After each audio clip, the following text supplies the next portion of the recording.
Muy buenas noches, amigos oyentes, televidentes, internautas, hermanos migrantes, ¿cómo están? Esto es Un Café con JJ por Ecuador TV.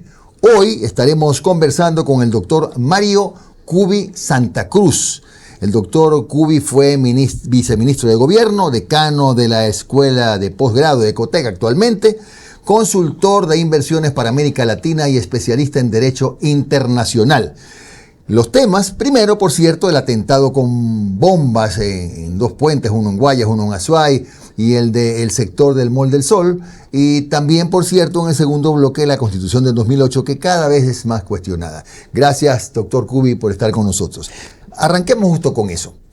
Estos atentados que ocurrieron puntualmente, el más grave, que fue el del edificio Pronovis, Mall del Sol, etcétera, más allá de alguna implicación que ya le hemos comentado aquí, que una extraña coincidencia, un sector donde hay propiedades de la familia del presidente, pero aparte de eso, ¿usted lo ve como una escalada del terrorismo ya en este país? Jimmy, muy buenas tardes, qué gusto poder conversar y saludos a quienes ven el programa en este momento.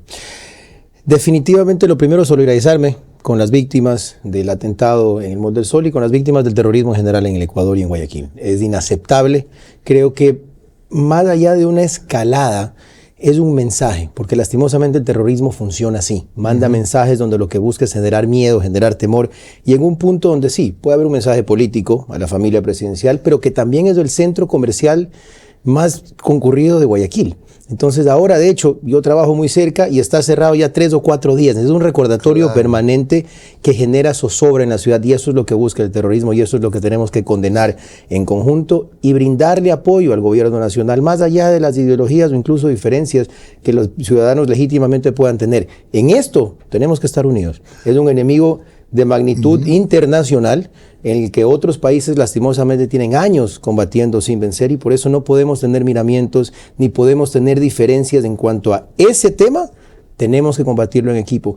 Y finalmente creo que es importante igual dar un mensaje. Y esto no es ser irresponsable respecto a no tomar las precauciones del caso, pero sí no dejarnos ganar por el miedo. Porque si no salimos, si estamos guardados, si decimos no quiero ir de noche y no me quiero mover por esto, entonces le estamos dando la victoria justamente a lo que quieren estos terroristas. Claro. Que lo que hay que hacer es combatirlos de frente, con la cara puesta y con toda la fuerza del Estado. Claro.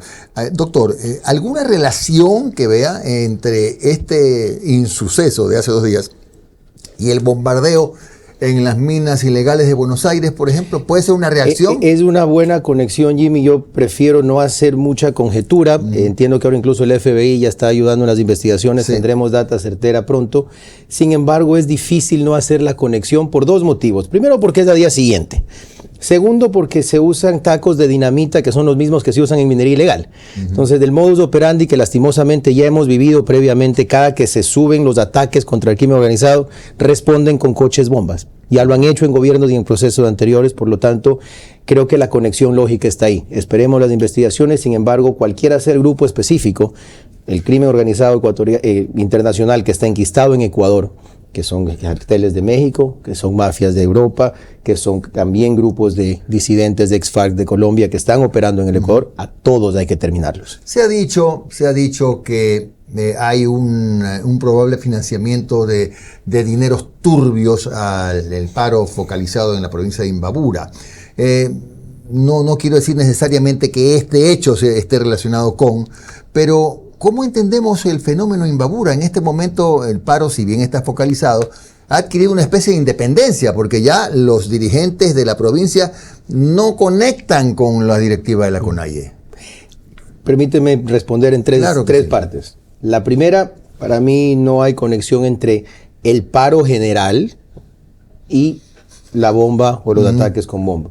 Lo que sí hay, y así hace la parte 2, es una diferencia entre manifestantes que incluso con sus errores son de protesta social, que en la primera etapa del paro pueden haber estado, y gente que está financiada por grupos de crimen organizado que está ahí, minería ilegal, contrabando de combustibles, incluso narcotráfico que utiliza los combustibles para el procesamiento, que paga a grupos delictivos y a gente que está ahí, incluso extranjeros, que están ahí generando caos en las ciudades, particularmente ahora en Imbabura, que no son protestantes, son delincuentes y criminales generando caos.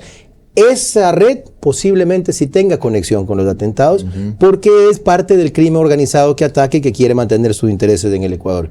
Finalmente, en lo tercero, creo que vale la pena resaltar cómo ha manejado el gobierno este proceso. Yo lo mencionaba en algunas entrevistas previas. Lo clave que había que hacer era separar justamente a los delincuentes y criminales de protesta legítima, que aunque a veces se excede, es otra cosa. Sí, sí. Y eso, creo que el ministro Reinberg y su equipo en Otavalo han hecho un trabajo interesantísimo, lograr acuerdos y dialogar con quien se puede dialogar, con quien tiene interés real de dialogar, y con eso, pues, creo que ha quedado evidenciado, incluso hay videos de que se han empezado a pelear entre los ex protestantes y separado ya.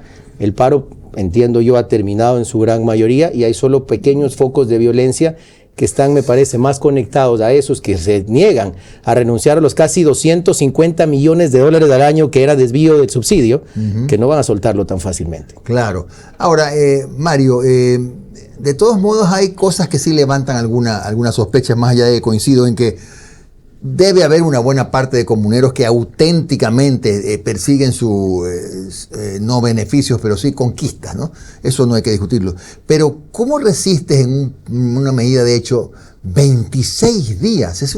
Ahí uno se pregunta, bueno, sin de duda. Alguna parte, a mí yo lo dije y con mucho respeto lo repito, no me hablen de las ollas comunales, eso es imposible. No. Primero, en efecto, hay financiamiento detrás, y se demuestra 20, 30 dólares diarios que están pagando a gente para que salga, pero ojo, también está el otro lado, que es terrible, y por eso yo hace poco escribía en X, yo sí me solidarizo con la gran mayoría de hermanos indígenas. Son parte de nuestro país y hay que entender, en cifras a veces es más fácil. Hay más de 1.300.000 indígenas en el Ecuador. Y esa gente está trabajando y es gente honesta y es gente buena que muchas veces, respondiendo a la pregunta, está extorsionada. Van a las comunidades y les dicen, te multamos por la estructura comunitaria, las juntas de agua que se han vuelto una alcahuetería, parte de lo que hay que reformar en la Constitución nueva, para no darle a estos supuestos líderes la oportunidad, hasta constitucionalmente protegida, de extorsionar a sus ciudadanos. Porque esos son los más fuertes. Hay jóvenes.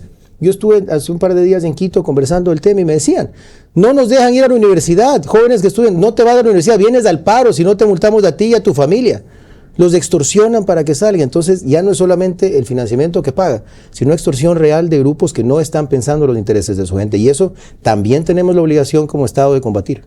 Ahora, ¿el Estado en algún momento no se excedió en el uso de la fuerza? No me gusta a mí hablar en generalidades. Puede haber una persona en 26 días de enfrentamiento, donde además sean infiltrados o no, que es difícil debatir hasta una investigación. Si hay un tipo que está lanzando un cohete, pues la fuerza pública tiene que responder. No quiero minimizar, no se malinterpreten mis palabras. El fallecimiento de una persona siempre será grave, pero en 26 días de paro violento, que solo exista un fallecido, creo que es la mejor muestra de que abuso de la fuerza no ha existido. Quizás que una persona o en algún encuentro puntual pueda suceder, es normal. Cuando hay miles de personas en enfrentamiento puede existir un individuo que en ocasiones exceda, pero no creo que haya ni lo más cercano una orden ni un tema articulado de abuso de la fuerza. ¿Por qué no hubo el eco, digamos, en otras provincias del movimiento que se quedó varado en Imbabura?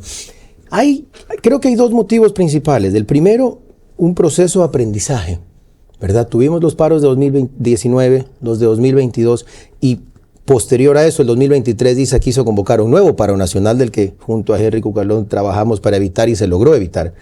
Y ya la ciudadanía de todos esos sectores entendió que esa no es la forma, porque los principales afectados por estos paros normalmente son las propias comunidades indígenas. Es la persona que tiene su parcela que la deja botada y que a veces se la queman, que tiene su 1 o 2 vacas y que no producen o que hasta que se mueren o se la roban mientras está en el supuesto paro, que vive de la venta del día a día y que por 20 y pico de días está sin producir. Entonces entendió muchísima gente que esa, primero, jurídicamente no es la vía, segundo, no le resolvió sus problemas, tercero, tienen otras formas de canalizar.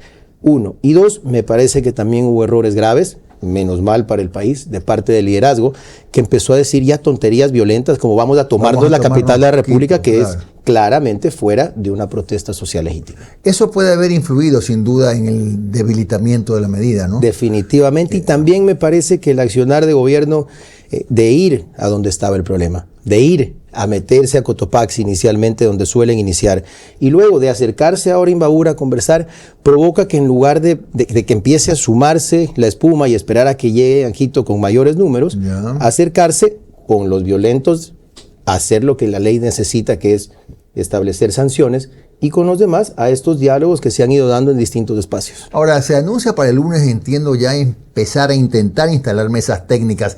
¿Puede haber una negociación sana sin renunciar a la medida que es la que el gobierno, entiendo, que no va a negociar, y es regresar el subsidio?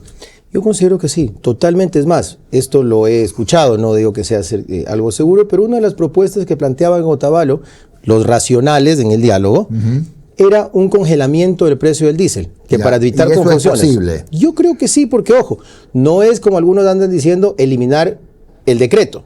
Es que hoy que está a 2.80 el diésel, por algún tiempo se sostenga ahí, porque al momento es una banda de precios internacional que podría subir mensualmente, como pasa en todo el mundo por si acaso, porque el petróleo sube y baja.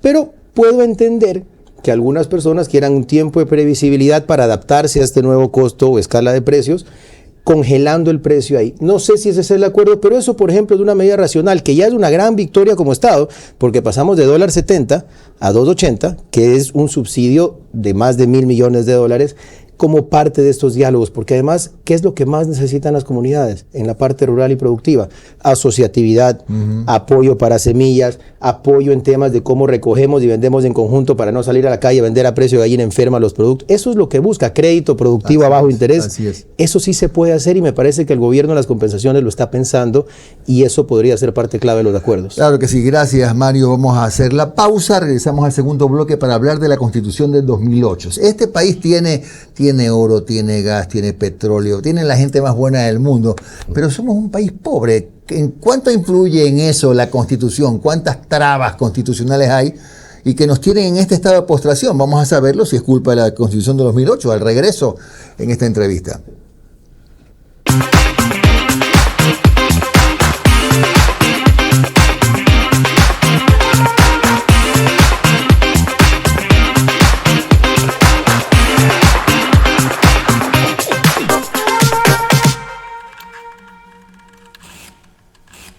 Seguimos esta noche con nuestro invitado, el doctor Mario Cubi Santa Cruz, y nos corresponde ahora conversar con el ex viceministro de Gobierno sobre la Constitución de 2008. ¿Qué tan culpable, pues, de todos los males del país la Constitución de 2008, al extremo que estamos pensando en la necesidad de cambiarla, de reemplazarla, ¿no? Correcto. Y no me gusta decir todos los males tampoco, pero es del origen de la gran mayoría de ellos. Porque la legislación o la Constitución no es que genera dinero, no es que eso va a resolver el problema empresarial, pero las reglas mal puestas sí destruyen la inversión. Y la mejor prueba de aquello, ¿no? Correcto, y la mejor prueba de aquello es que nuestros vecinos, Colombia y Perú, con condiciones socioeconómicas, con cantidad de habitantes, con situaciones de recursos naturales parecidas o menores, reciben 12 o 15 veces la inversión extranjera directa que nosotros. Perú y Colombia, ni siquiera para irnos muy lejos. ¿Qué pasa en nuestra Constitución entre los principales elementos? Primero, tenemos una concepción donde el Estado es el centro de todo. Y hay una cosa clave con Perú que a mí me encanta. En Perú hay en la Constitución un artículo específico que dice que el Estado podrá involucrarse en actividad empresarial solo de manera subsidiaria, demostrada y probada, cuando el privado no pueda o haya interés público establecido con claridad. Todo el resto lo hace el privado. Entonces, desde eso que parece sencillo y 2 líneas, cambia todo, porque en cambio en el Ecuador, para casi todo hay que pedirle permiso al Estado. Claro. Aquí hay el concepto sobre todo terrible. En las áreas estratégicas. Sectores estratégicos que no son, pues muchas veces solo se piensa en petróleo y minas. Agua, electricidad, carreteras, puertos y aeropuertos. Nos podemos quedar sin luz en unos años, Jimmy, porque el Estado lastimosamente no tiene plata para hacer las inversiones necesarias, no solo en generación, en transmisión, en distribución, en agua potable, ni se diga petróleo, que como no hay inversión privada sigue cayendo la producción, en minería que podríamos, en minería responsable, en área social y ambientalmente responsable, que hoy el precio del oro anda por los $4.300 y nosotros lo tenemos bajo tierra sin aprovecharlo mientras tenemos problemas de pobreza. El precio del petróleo. El precio del petróleo puede seguir subiendo. El precio del oro está disparado, ha subido como 60% en los últimos 2 meses y nosotros, en lugar de beneficiarnos de eso de manera responsable, parado. ¿Qué es lo que hay que hacer? Entender que la inversión privada con reglas claras es positiva. Si no eliminamos de esto los sectores estratégicos, la inversión se salta a Perú. Y hay una cifra que creo que es muy, muy clara, y esto es del Banco Mundial. Habla que Ecuador tiene que invertir cerca de 62.000 millones de dólares hacia el 2030 para garantizar infraestructura básica adecuada. La inversión del Estado ecuatoriano anual no supera los 1.000 millones porque no alcanza la plata nuestra. ¿Qué significa eso? Si no traemos plata de afuera que invierta, no vamos a tener infraestructura adecuada hacia el 2030 porque también hay que mantener pues las líneas de transmisión, y hay que mantener los pozos petroleros, y hay que mantener las carreteras, y los ecuatorianos no queremos pagar más impuestos tampoco. Claro. Bueno, pero en el tema petrolero, a mí me apasiona el tema petrolero, ¿no? Hay que verse en espejo. Argentina hoy día es un país, es una bomba en petróleo hoy.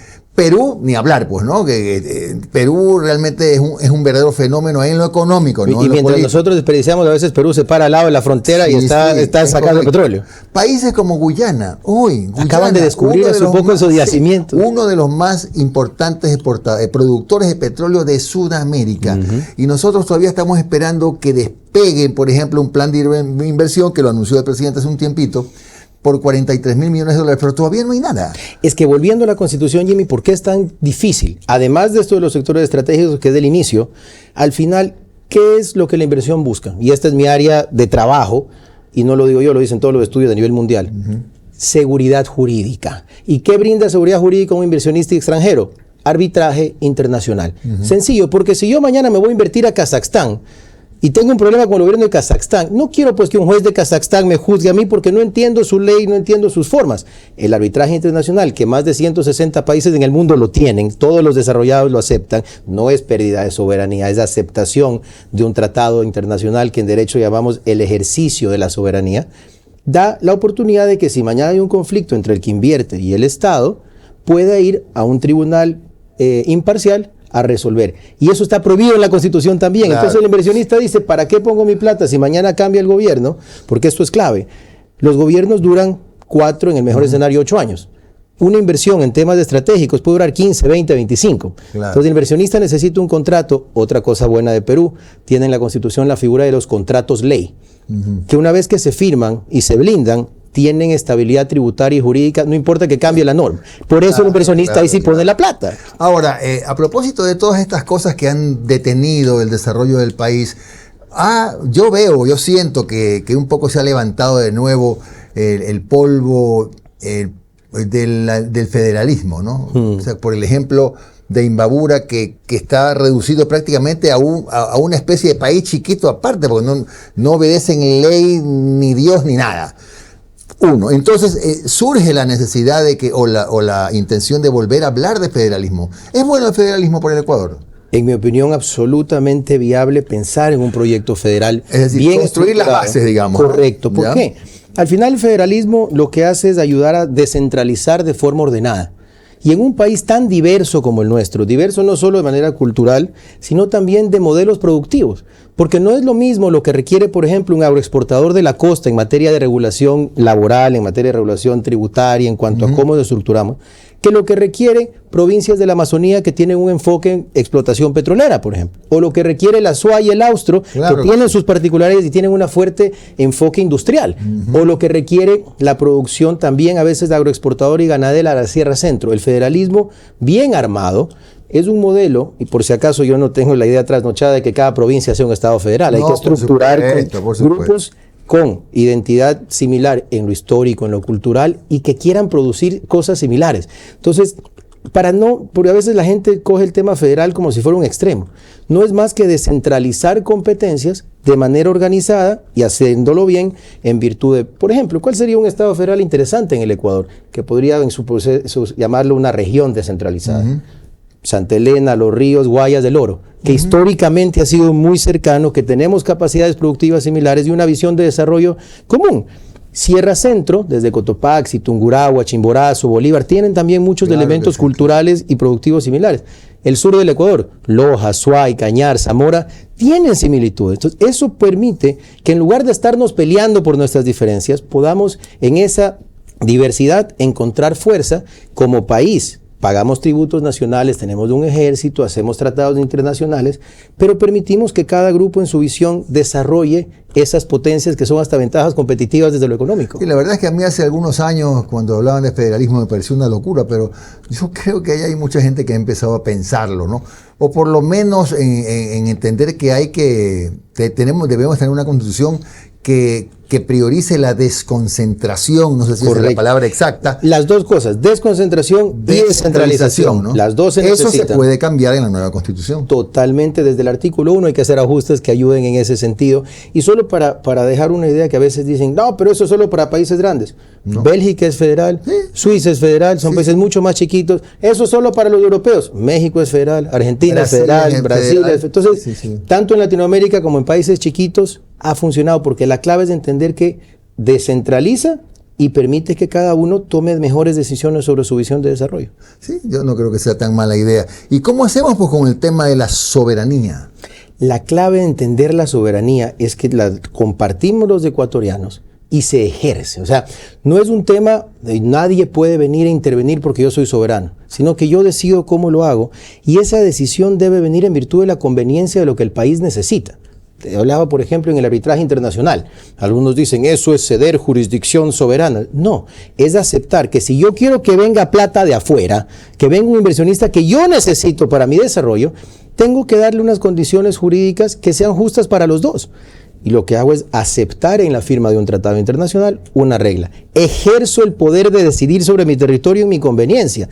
Y eso, en cada uno de los elementos de decisión, hay que tenerlo en cuenta no desde lo ideológico, sino de lo que el país necesita en cada etapa de su desarrollo. Claro. Ahora, usted no ha apreciado, no ha valorado que ya hay mucha gente, sobre todo muchísimos académicos, gente de política, gente valiosa, porque sí la hay, por supuesto, en política, que están cada vez más inclinados a apoyar la necesidad de una nueva carta política. 100%. Sí lo ha percibido. 100%. Ustedes han tenido un foro académico también en Ecotec, ¿no? En efecto, el día martes tuvimos el foro Ecotec, donde hubo invitados no solo de la academia, economistas de altísimo nivel, abogados, constitucionalistas, periodistas, actores y estudiantes, por supuesto, para plantear sus inquietudes y las propuestas de las bases de una constitución. Y aquí hay un mito que estoy escuchando mucho, cada vez menos, como bien mencionas, de que ya hemos tenido 19, 20, 21, 22 constituciones y asambleas constituyentes según el criterio que cada uno evalúe. La diferencia clave, y esto lo digo abiertamente, si estuviéramos bajo la Constitución del 98 o la del 79, quizás no sería necesaria una constituyente sino reformas, pero la del 2008 es ideológicamente construida para tenernos atrancado en una ideología que no funciona. Por eso es necesaria, y creo que cada vez más las personas se dan cuenta que tanto en temas de seguridad, que se bloquean a cada rato por las supuestas garantías que tenemos en el listado de catálogos de derechos, en lo económico, que lo hemos conversado ya, en la visión de desarrollo incluso de cada territorio que no lo permite desde un centralismo asfixiante, e incluso desde la institucionalidad, que no ha servido para nada, ni el Consejo de Participación Ciudadana, ni las estructuras que centralizan Fiscalía, por ejemplo. La Constitución está muy mal diseñada, es una traba, y aunque la ley o una Constitución no resuelve los problemas, eliminar una que es la causa de los problemas sí que nos permite avanzar. Claro, bueno, y para cerrar, nosotros aquí recordemos que hace algunos años, justamente en la época del expresidente Correa, se intentó hacer no eran distritos el nombre, pero las regiones. Las regiones. ¿No? Pero eran regiones horizontales y había provincias que no tenían las zonas. Ninguna, sí. Claro, que te tocaba ir a Milagro para que te atiendan. Entonces, pues, esa fue una de las razones por la que eso no prosperó. Tan así es que tuvieron que retirar los años que habían puesto como límite, y eso regresó a cero. Y en esa línea, además, las regiones que están en la Constitución actual no tienen muchas competencias. Entonces, si no hay competencias, que es descentralización y también desconcentración desde otra perspectiva, no te sirve pues de mucho. Ya soy una región, pero me dedico a recoger la basura y el agua potable. Por ahí no opera. Bueno, en todo caso, siempre falta el tiempo cuando los temas son tan interesantes. Gracias al doctor Mario Cubi Santa Cruz, nuestro invitado que fue ministro de Gobierno, decano de la Escuela de Posgrado de Ecotec, consultor de inversiones para América Latina y especialista en Derecho Internacional. Muchísimas gracias. Siempre un gusto estar, Jimmy, a la orden. Doctor, el día lunes volvemos a las 10 de la noche y estará con nosotros hablando de estos temas la doctora Cintia Viteri, ex alcaldesa de Guayaquil y ex legisladora. Gracias, que tengan un buen fin de semana.